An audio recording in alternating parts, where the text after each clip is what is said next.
Hello friend, स्वागत है आप सभी का। आज हम लोग डिस्कस करने जा रहे हैं एक महत्वपूर्ण टॉपिक जिसका नाम है बेबिल योजना और शिमला समझौता। तो आज हम लोग देखेंगे कि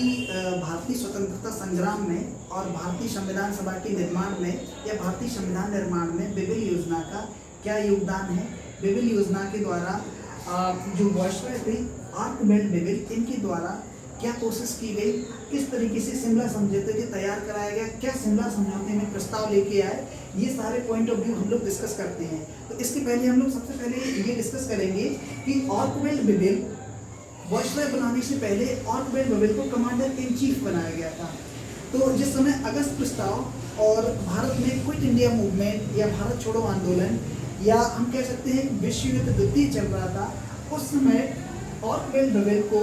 भारत में कमांडर इन चीफ की उपाधि से सम्मानित किया गया था और भारत में कमांडर इन चीफ की पद पर अपॉइंट या नियुक्त किया गया था। तो आर्कबिल्ड बेबिल के नेतृत्व में कई सारे युद्ध ब्रिटिश आर्मी ने या ब्रिटिश भारतीय आर्मी ने भारत के अलावा अन्य देशों में भी विश्व युद्ध द्वितीय में लड़े, जिसका निष्कर्ष ये निकला कि कुछ युद्ध ब्रिटिश सरकार द्वारा जीते गए या ब्रिटिश आर्मी द्वारा जीते गए, कुछ नहीं जीते गए। तो आज हम इसमें बातचीत करते हैं कि जब आर्कबिल्ड बेबिल अक्टूबर 1943 को वायसराय बनाए गए,